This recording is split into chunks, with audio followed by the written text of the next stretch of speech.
Good morning students. आप सभी का हमारे YouTube channel education for education पे स्वागत है।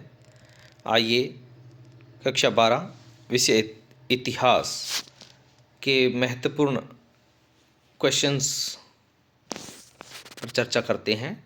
पहला लेसन है ईंटें, मणके और अस्थियां। ये जो क्वेश्चंस हैं ये इक्वली इम्पोर्टेंट है जो कक्षा 12 इतिहास के विषय की तैयारी कर रहे हैं और अन्य कॉम्पिटिटिव एग्ज़ाम के लिए भी उतने ही महत्वपूर्ण है। इसमें हमने पहले लेसन पर लगभग 40 क्वेश्चन लिए हैं। आइए पहला क्वेश्चन देखते हैं। सिंधु घाटी सभ्यता की सबसे विशिष्ट पुरावस्तु क्या है? कि सिंधु घाटी सभ्यता की जो पुरानी वस्तुएं हैं उनमें ऐसी कौन सी वस्तु है जिसका महत्व बहुत ही ज़्यादा है? तो वो कौन सी है? हड़पाई मुहर। तो हड़प्पन जो सील्स हैं वो वेरी वेरी इम्पोर्टेंट है हमारी जानकारी के लिए कि सिंधु घाटी सभ्यता कब व कैसे विकसित हुई। दूसरा क्वेश्चन लेते हैं। मोहरें किस पत्थर से निर्मित थी? हाँ जी, जो मोहरें थी वो किस पत्थर से निर्मित थी? सेलखड़ी पत्थर से। सिंधु घाटी सभ्यता के अवशेष किन देशों से मिले हैं? हाँ जी, सिंधु घाटी के जो अवशेष हैं अभी वर्तमान में हमें जो मिल रहे हैं, कहाँ से मिल रहे हैं? भारत, पाकिस्तान और अफगानिस्तान से मिल रहे हैं। सिंधु घाटी सभ्यता का प्रथम स्थल कब व कहाँ खोजा गया? हाँ जी, सिंधु घाटी सभ्यता की प्रथम बार जो खुदाई की गई थी वो 1921 में हड़प्पा स्थल है जो पाकिस्तान में है, वहाँ पे खुदाई की गई थी। हड़प्पा स्थल के उत्खननकर्ता कौन थे? मतलब जो पहली बार हड़प्पा स्थल का उत्खनन किया गया तो वो भारतीय थे, दयाराम साहनी। सिंधु घाटी सभ्यता को धातु उपयोग के आधार पर किस नाम से जाना जाता है? मतलब सिंधु घाटी सभ्यता में जो औजार मिले हैं वो ज़्यादातर किस धातु से बनाए जाते थे? तो वो कांसे से बनाए जाते थे, इसलिए इस सभ्यता को कांस्य युगीन सभ्यता कहते हैं। सिंधु घाटी सभ्यता में नहरों के अवशेष कहाँ से मिले? हाँ जी, केवल एकमात्र स्थान है सिंधु घाटी सभ्यता का जहाँ से अपने को नहरों के अवशेष मिले हैं, वो है शोरतुगही, अफगानिस्तान। याद रखना, ये बहुत ही इंपॉर्टेंट क्वेश्चंस हैं। सिंधु घाटी सभ्यता में किस स्थल से जल संचय के अवशेष मिले? हाँ जी, सिंधु घाटी सभ्यता का एक ऐसा स्थल जहाँ पर जल का संचय किया जाता था कृषि के लिए, तो वो मिला है अपने को धोलावीरा, गुजरात से। कहाँ से मिला है जी? धोलावीरा, गुजरात से। सिंधु घाटी सभ्यता का सबसे प्रसिद्ध पुरास्थल कौन सा है? हाँ जी, सबसे प्रसिद्ध है तो वो है मोहनजोदड़ो, पाकिस्तान, जिसे मृतकों का टीला भी कहते हैं। भारतीय पुरातत्व का जनक किसे कहा जाता है? तो भारतीय पुरातत्व का जनक अलेक्जेंडर कनिंघम को कहा जाता है। सिंधु घाटी सभ्यता की सबसे अनूठी विशेषता क्या है? हाँ जी, इसकी अनूठी विशेषता क्या है जी? देखिए, इसका नगर नियोजन और इसकी जल निकास प्रणाली। जल निकास प्रणाली है वो अन्य जो समकालीन सभ्यताएं थी वहाँ पर नहीं मिली है, केवल सिंधु घाटी सभ्यता में ही अपने को जल निकासी की व्यवस्था मिली है, इसलिए ये इसकी अनूठी विशेषता है। सिंधु घाटी सभ्यता में सड़कों तथा गलियों को किस पद्धति में बनाया गया था? हाँ जी, यहाँ की जो सड़कें और गलियाँ थी उनको ग्रिड पद्धति मतलब जालनुमा पद्धति में बनाया गया था। मोहनजोदड़ो में कितने कुओं का अनुमान लगाया गया है? हाँ जी, वहाँ से जो खुदाई हुई है उसमें लगभग 700 कुएं होने का अनुमान लगाया गया है, तो लगभग 700 कुएं। फ्योन्स का क्या था? हाँ जी, फ्योन्स क्या था भी?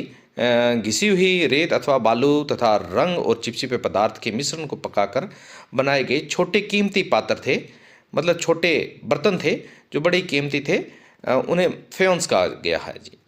विशाल स्नानागार जो मोहनजोदड़ो से मिला है का उपयोग किसके लिए किया जाता था? हाँ जी, मोहनजोदड़ो से एक विशाल स्नानागार मिला है तो उसका उपयोग विशेष रूप से अनुष्ठानिक स्नान के लिए किया जाता था। सिंधु घाटी सभ्यता का कौन सा स्थल मुख्य रूप से मनके बनाने के लिए प्रसिद्ध था? हाँ जी, जहाँ पे मनके बनते थे तो विशेष रूप से जो प्रसिद्ध था वो था चन्हूदड़ो, और उसके बाद में दूसरा नाम आता है लोथल का। तो मनके बनाने के लिए चन्हूदड़ो प्रसिद्ध था। खेतड़ी क्षेत्र से मिले साक्ष्यों को पुरातत्वविदों ने क्या नाम दिया है? हाँ जी, खेतड़ी राजस्थान में है, तो वहाँ से जो साक्ष्य मिले हैं उनको पुरातत्वविदों ने गणेश्वर जोधपुरा संस्कृति नाम दिया है। क्या नाम दिया है? गणेश्वर जोधपुरा संस्कृति। मेसोपोटामिया के लेक मेलुहा सिंधु घाटी सभ्यता को किसका देश कहते हैं? हाँ जी, मेसोपोटामिया के जो लेक हैं उसमें सिंधु घाटी सभ्यता का मेलुहा नाम मिलता है और इसको किसका देश कहते हैं? वो नाविकों का देश कहते हैं जी। किसका देश कहते हैं? नाविकों का देश। हड़प्पा सभ्यता के किस तल से जुते हुए खेत के साक्ष्य मिले हैं? ये वेरी वेरी इंपॉर्टेंट क्वेश्चन है। तो जुते हुए खेत के साक्ष्य मिले हैं अपने को कालीबंगा, जिला हनुमानगढ़, राजस्थान से मिले हैं। हड़प्पा सभ्यता के किस तल से हल के प्रतिरूप के अवशेष मिले? हाँ जी, हल का प्रतिरूप का अवशेष मिला है जी अपने को बनावली, हरियाणा। कौन सा स्थल है? बनावली, हरियाणा। सिंधु घाटी सभ्यता में एक नवीन सभ्यता की घोषणा किसने की? हाँ जी, सिंधु घाटी में एक नवीन सभ्यता की घोषणा किसने की? तो भारतीय पुरातात्विक सर्वेक्षण के डायरेक्टर जनरल जॉन मार्शल ने 1924 ईस्वी में विश्व के सामने घोषणा की कि यहाँ पर उन्हें एक पुराने सभ्यता के अवशेष मिले हैं। किस डायरेक्टर जनरल ने पुरातात्विक खोजों में सैनिक परिशुद्धता का समावेश किया? तो वो है R.E.M. व्हीलर ने। R.A.M. व्हीलर ने किया था ये जी, सैनिक परिशुद्धता लाए थे वो। हड़प्पा सभ्यता के किस तल से जुते हुए खेत के साक्ष्य मिले हैं? ये वेरी वेरी इंपॉर्टेंट क्वेश्चन है। तो जुते हुए खेत के साक्ष्य मिले हैं अपने को कालीबंगा, जिला हनुमानगढ़, राजस्थान से मिले हैं। हड़प्पा सभ्यता के किस तल से हल के प्रतिरूप के अवशेष मिले? हाँ जी, हल का प्रतिरूप का अवशेष मिला है जी अपने को बनावली, हरियाणा। कौन सा स्थल है? बनावली, हरियाणा। सिंधु घाटी सभ्यता में एक नवीन सभ्यता की घोषणा किसने की? हाँ जी, सिंधु घाटी में एक नवीन सभ्यता की घोषणा किसने की? तो भारतीय पुरातात्विक सर्वेक्षण के डायरेक्टर जनरल जॉन मार्शल ने 1924 ईस्वी में विश्व के सामने घोषणा की कि यहाँ पर उन्हें एक पुराने सभ्यता के अवशेष मिले हैं। किस डायरेक्टर जनरल ने पुरातात्विक खोजों में सैनिक परिशुद्धता का समावेश किया? तो वो है R.E.M. व्हीलर ने। R.A.M. व्हीलर ने किया था ये जी, सैनिक परिशुद्धता लाए थे वो। हड़प्पा सभ्यता को सबसे लंबे अभिलेख, हड़प्पा सभ्यता के सबसे लंबे अभिलेख में कुल कितने चिन्ह हैं?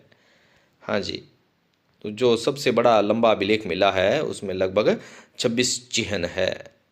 हड़प्पा लिपि में चिन्हों की संख्या अनुमानित कितनी है? हाँ जी, अनुमान लगाना है कितनी है? लगभग 375 से 400 के बीच। मोहनजोदड़ो स्थल का उत्खनन सर्वप्रथम कब व किसके द्वारा किया गया? हाँ, जो 1922 ईस्वी में राखलदास बनर्जी द्वारा, ये भी इंडियन थे जिनके द्वारा उत्खनन किया गया था मोहनजोदड़ो का। सिंधु घाटी सभ्यता की लिपि कौन सी है? तो इसकी लिपि के बारे में अभी तक ज्ञात नहीं है कि ये लिपि पढ़ी नहीं जा सकी है कि ये लिपि थी कौन सी, जिस कारण से हमें केवल जो भौतिक साक्ष्य मिले हैं उन पर ही निर्भर रहना पड़ता है। सिंधु घाटी सभ्यता में बंदरगाह के अवशेष कहाँ से मिले? हाँ जी, डॉकयार्ड मिला है। तो कहाँ से मिला है जी? वो लोथल, गुजरात से मिला है। सिंधु घाटी सभ्यता के लोग किस धातु से अपरिचित थे? हाँ, तो वो धातु कौन सी थी? लोहा धातु।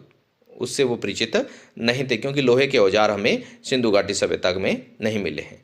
सिंधु घाटी सभ्यता कौन सी सभ्यता थी? हाँ जी, कौन सी सभ्यता थी? मतलब ग्रामीण थी या नगरीय थी या कैसी थी? तो ये नगरीय सभ्यता थी। कौन सी थी? नगरीय सभ्यता। मोहनजोदड़ो का अर्थ है, तो इसका अर्थ है जी मृतकों का टीला। कांस्य नर्तकी की मूर्ति किस स्थल से प्राप्त हुई है? तो कांस्य की नर्तकी मिली है जी, वो मिली है अपने को मोहनजोदड़ो से। कहाँ से मिली है? मोहनजोदड़ो से। सिंधु घाटी सभ्यता में साइन बोर्ड के अवशेष कहाँ से मिले हैं? साइन बोर्ड के अवशेष कहाँ से मिले हैं जी? धोलावीरा, गुजरात से। The story of Indian archaeology के लेखक कौन हैं? The story of Indian archaeology के लेखक S.N. राव हैं। S.N. राव। संघ से बनी हुई वस्तुओं के लिए कौन से स्थल प्रसिद्ध थे? नागेश्वर तथा बालाकोट।